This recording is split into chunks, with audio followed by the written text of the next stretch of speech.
Welcome to the Deep Dive. We're the place where we really get into the weeds of fascinating sources, trying to pull out those insights you might miss on a quick read. Mm-hmm. And today, we want you to step with us into a slightly different corner of the James Bond universe.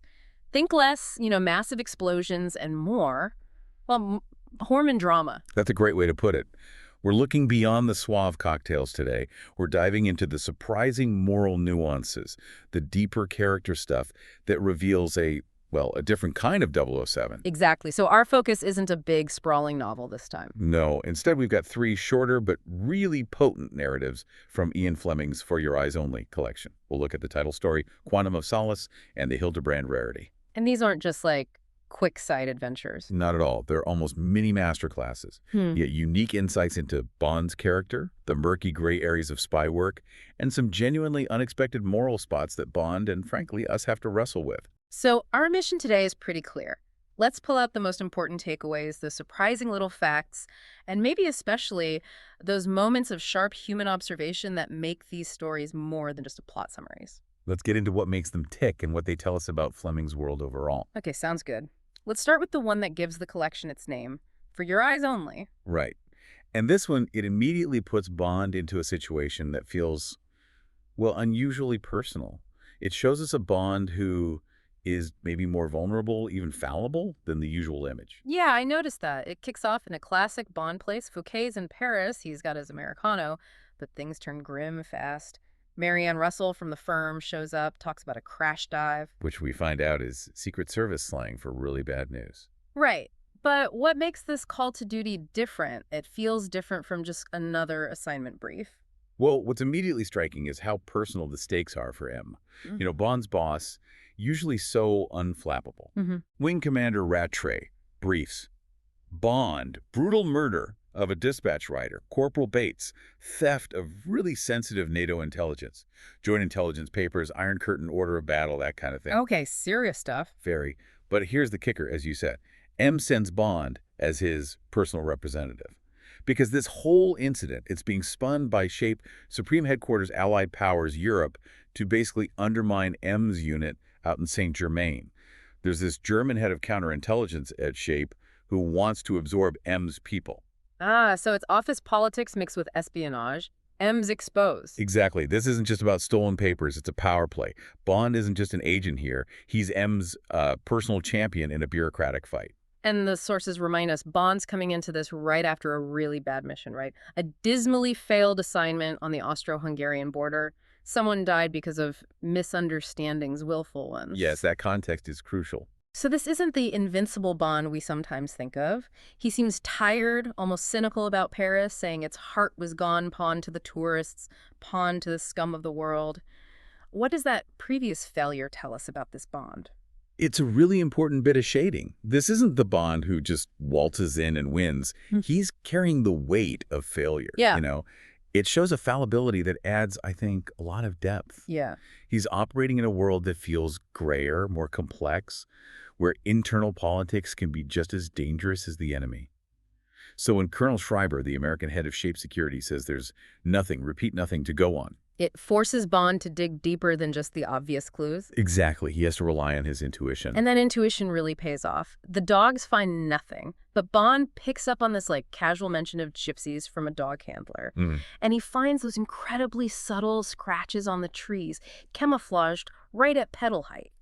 Leads him straight to the hidden spy post. It's such a tiny detail. It really showcases his genius for observation, something that sometimes gets lost behind all the action stuff. Fleming showing us Bond isn't just muscle. He's a master of deduction.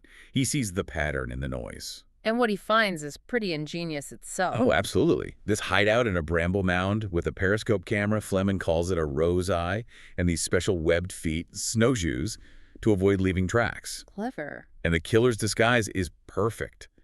A modified olive green BSA M20 bike, the right Royal Corps of Signals uniform.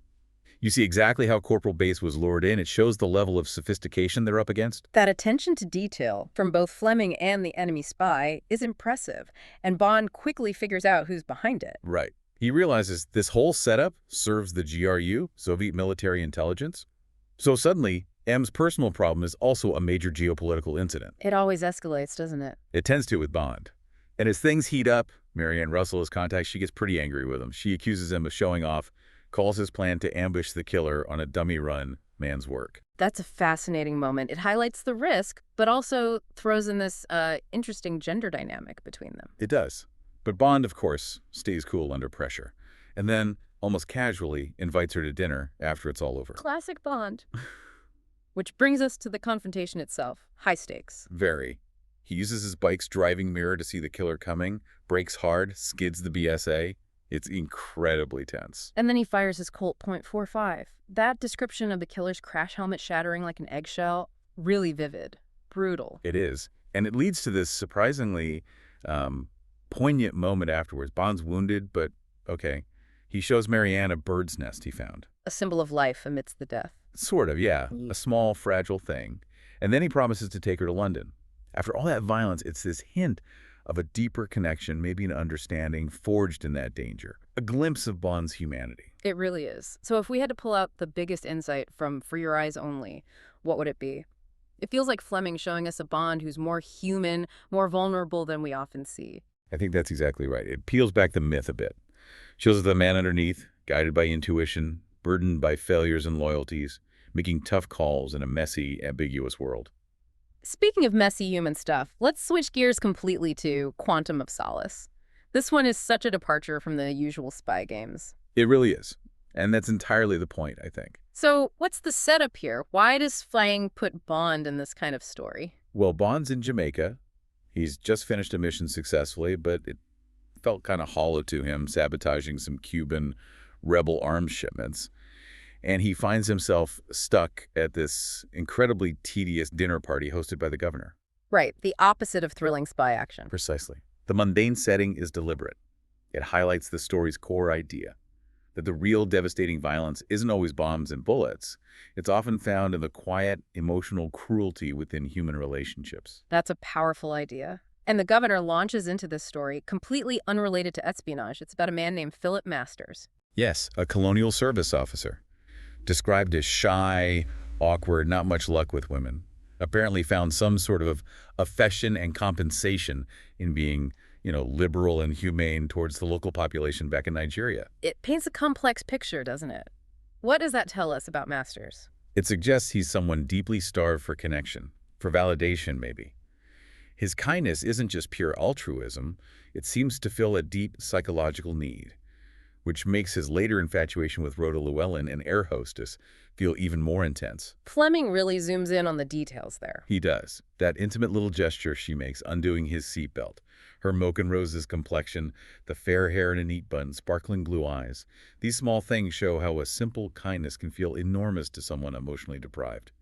It vividly paints Masters' desperate hope for love. But it all goes wrong, doesn't it? They get married, move to Bermuda, Rhoda gets bored, resentful, wants expensive things, social status. And Masters becomes totally besotted, a slave, just trying to keep her happy, until the public humiliation kicks in her affair with this local hellion, young Tattersall, flaunted right in front of everyone. It's brutal. Masters becomes a wounded dog, even attempts suicide.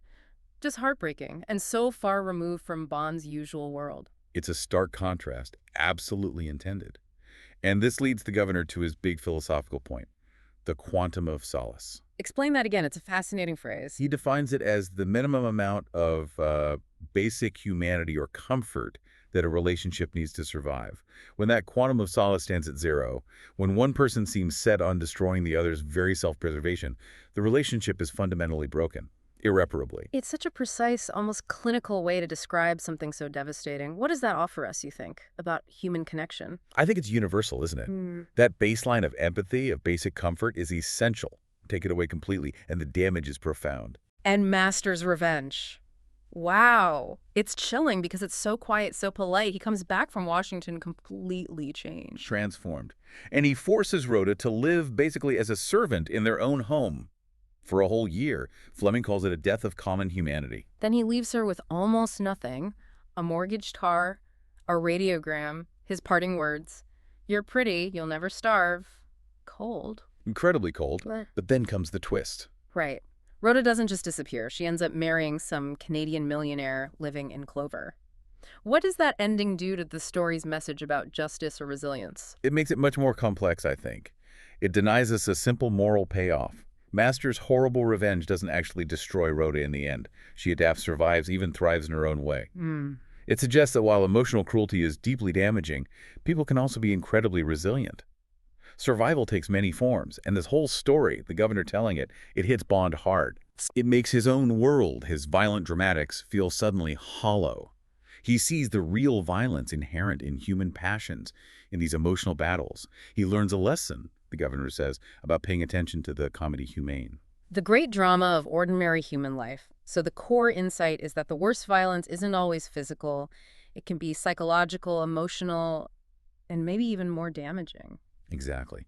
And even Bond, the master of physical conflict, realizes he has something to learn from that. It forces him to look outside his usual scope, to reflect on cruelty and compassion in a different arena. Okay, let's shift to the third story, the Hildebrand rarity. This brings another distinct flavor, but maybe keeps that focus on human cruelty. It does, yeah. Bond's in the Seychelles this time. Supposedly, a humdrum assignment checking security for a possible naval base. And his conclusion is classic Fleming. Right. The only real security hazard is the beauty and ready availability of the Seychelles. Sets that exotic, slightly dangerous tone. But before we get to the main human drama, there's this scene where Bond is hunting alone, harpooning a stingray. An extraordinarily evil one, supposedly the kind with poison skines that kill Ulysses. It definitely feels symbolic. Foreshadowing, perhaps. Absolutely. He's hunting a creature with literal venomous spines, and then he immediately runs into a human equivalent, Milton Crest. The American millionaire, owner of the yacht, the Waycrest. Presented as this kind of rough, tough Hemingway hero type, leathery, lisping Humphrey Bogart voice, looks down on decadent Europeans. We also learn his German heritage fuels this superiority complex and a really nasty streak of verbal cruelty. And his wife, Liz Crest, she's described almost like property, an English slave. Yeah, Bond observes her painfully slavish attitude, how Crest constantly abuses her verbally. He notes the gap between Crest's supposed jokes and his actual violent cruelty, his pathological desire to wound. It's a really uncomfortable dynamic for Bond to witness. So Crest isn't a typical Bond villain planning world domination. What makes him effective here? He's a different kind of antagonist. He represents that everyday, insidious abuse of power money, social standing, emotional manipulation. His cruelty is personal, psychological, and as we just saw in Quantum of Solace, that can be incredibly potent. And the whole point of the yacht trip, finding this rare Hildebrand rarity fish, it's not even real science, is it? Nope. Just a cynical tax dodge for Crest, which further paints him as this hollow man, lacking any real purpose or morality. And it puts Bond in this tricky position, internally debating whether he should step in. And he does find a way to push back, quietly. Crest wants to use rotenone fish poison to catch the rarity. Which would kill potentially thousands of other small fish indiscriminately. Bond is disgusted by this. So he performs what Fleming calls a ridiculous and petty act of sabotage, scares the fish away. It's small, but it says something about Bond, doesn't it? Even off-duty, sort of. It's hugely significant, I think. It shows his inherent moral compass kicking in, even without orders. He hates wanton destruction, casual cruelty, whether it's to people or nature. It might be petty, but it's a clear act of defiance against Crest's whole attitude. It's Bond acting as a moral agent. Then the abuse towards Liz escalates. Crest gets drunker, nastier. There's that heart-rending scream from her cabin. Followed by Crest's voice, just a soft, even drone. Bond hears it, struggles with intervening, and he reflects on why women seem able to take almost anything from a man, anything except indifference. That line really hits hard. It connects right back to that Quantum of Solace idea, doesn't it? About what truly breaks a person or a relationship. But then things take a very macabre turn. Poetic justice, almost. Crest ends up dead, gruesomely suffocated by the very Hildebrand rarity he was hunting, its spines piercing his cheeks. It's a classic Fleming twist. Dark, but fitting. Almost karmic, given Crest's abusive nature. And Bond immediately shifts into professional mode. Right. The cover-up. He makes it look like an accident. Broken hammock, fell overboard, sharks got him.